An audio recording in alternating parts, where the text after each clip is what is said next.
नमस्कार। कई किसान भाइयों के कमेंट आ रहे थे कि सर हम कैसे पहचानें कि हमारे खेत में इल्ली है कि नहीं है। कुछ लोगों का ये भी प्रश्न था कि यदि ज़्यादा बारिश होती है या पानी बह के निकल जाता है तो क्या इल्ली ख़त्म हो जाती है क्या। तो आज इस वीडियो रिपोर्ट में इन दोनों प्रश्नों का आंसर देने की कोशिश करेंगे। और हमारे इस फील्ड में जैसे बिहार हेरी कैटरपिलर का इन्फेस्टेशन हुआ है, इसका डैमेज करने का क्या पैटर्न है और इसका क्या इलाज है, इस पर भी हम बात करेंगे। देखिए, सबसे पहले आपके खेत में इंसेक्ट है कि नहीं है। स्पेशली जैसे इल्लियों की बात करें तो सोयाबीन में जो ज़्यादा डैमेज करती है वो तो या तो टोबैको कैटरपिलर करता है या बिहार हेरी कैटरपिलर करता है। तो इन दोनों का डैमेज सिम्टम लगभग बराबर है। जैसे इस फील्ड में बिहार हेरी कैटरपिलर का डैमेज है तो आप देखोगे बिहार हेरी कैटरपिलर का जब भी इन्फेस्टेशन होगा तो शुरू में वो एक पत्ती की निचली सतह पर अंडे देगा और फिर वो पूरी पत्ती नेट की तरह बनेगी। तो शुरू में तो वो उसकी जबड़ा कमज़ोर होता है तो उसने पत्ती को खुर्च के खाया होगा, तो जो हरा भाग है वो उसने खा लिया और सिर्फ ये नेट बचा है। शुरू का डैमेज सिम्टम तो ये रहा है। इसके बाद में जैसे ही वो इल्ली बड़ी हुई है, इल्ली भी मैं आपको दिखाऊंगा, जैसे ही वो इल्ली बड़ी हुई है तो उसने पत्तियों को थोड़ा थोड़ा काटना स्टार्ट किया है। जैसे इस जगह आप देख रहे हो उसने पत्तियों को काटना स्टार्ट किया है इस टाइप का।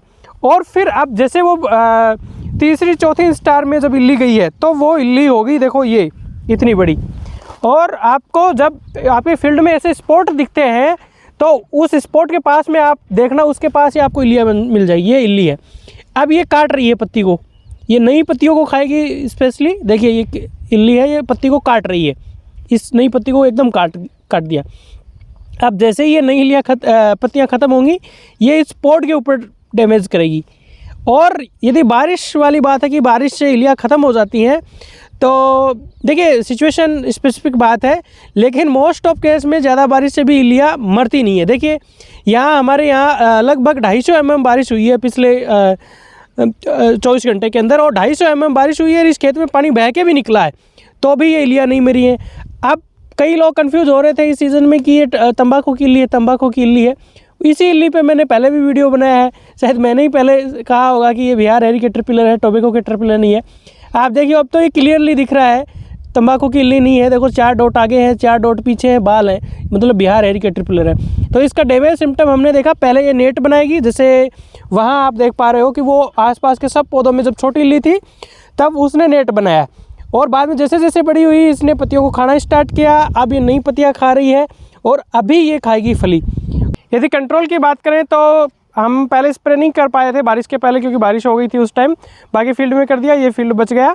और उसमें इतनी अच्छी सोयाबीन भी नहीं थी, हमारी लिस्ट प्रायोरिटी पे यह था, पर बारिश हो गई इसलिए हम कर नहीं पाए। अब हम इसमें सिंपल इमामेक्टिन बेंजोएट करेंगे और एक सिस्टमेटिक इसमें फंजीसाइड हम लेने वाले हैं।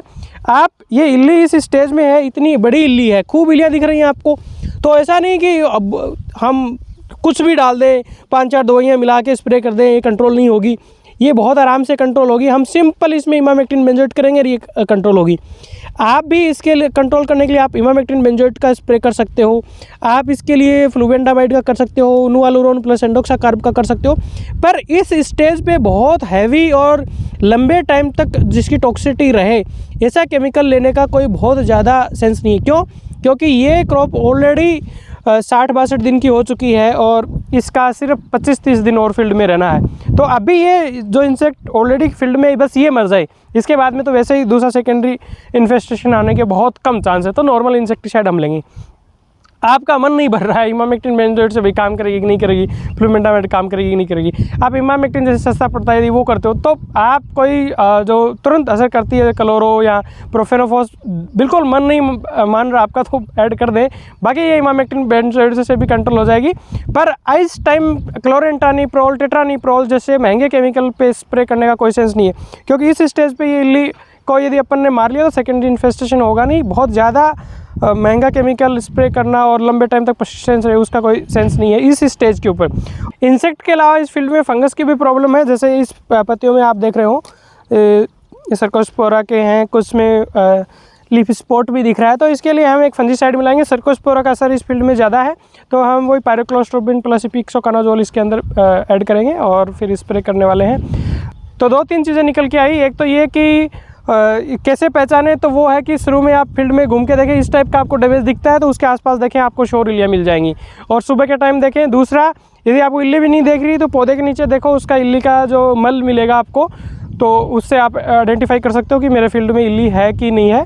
और पेड़ के नीचे वो मल मिल जाएगा, जितना बड़ा जो इल्ली का मल होगा उतनी ज़्यादा वो तेज़ी से खा रही है और उतना ज़्यादा अपने को नुकसान कर रही है। दूसरा बारिश का, कि बारिश में नुकसान इल्लियाँ करेंगी कि नहीं करेंगी, बारिश से धुल जाएंगी। तो देख लीजिए यहाँ 250 mm बारिश हुई है, उसके बाद में भी इल्ली डैमेज कर रही है। तो बारिश से भी, नॉर्मल कंडीशन में बारिश में भी इल्ली नहीं जाएगी, आपको स्प्रे करना ही पड़ेगा। और तीसरी बात है कि इंसेक्ट को कंट्रोल करने के लिए हम क्या करें, तो उसके लिए आप सिंपल इंसेक्टिसाइड ले सकते हो जिसका कम टाइम तक टॉक्सिसिटी हो, सस्ता हो, वो ले सकते हो। क्योंकि इस स्टेज पे 60 डेज़ की क्रॉप में आप लॉन्गर रेजिडुअल टॉक्सिसिटी वाला इंसेक्टिसाइड लेने का कोई बहुत ज़्यादा सेंस बनता नहीं है। तो नॉर्मल आप इंसेक्टिसाइड लो। फंगस का ज़रूर ध्यान रखें, मैं फिर कह रहा हूँ इस साल बहुत ज़्यादा फंगस की प्रॉब्लम होगी, काफ़ी क्रॉप डैमेज होंगी। रीज़न ये है कि एक बार भी बीच में सूखा नहीं लगा है, लगातार बारिश हो रही है। उम्मीद करता हूँ आपको जानकारी अच्छी लगेगी। नमस्कार, जय हिंद।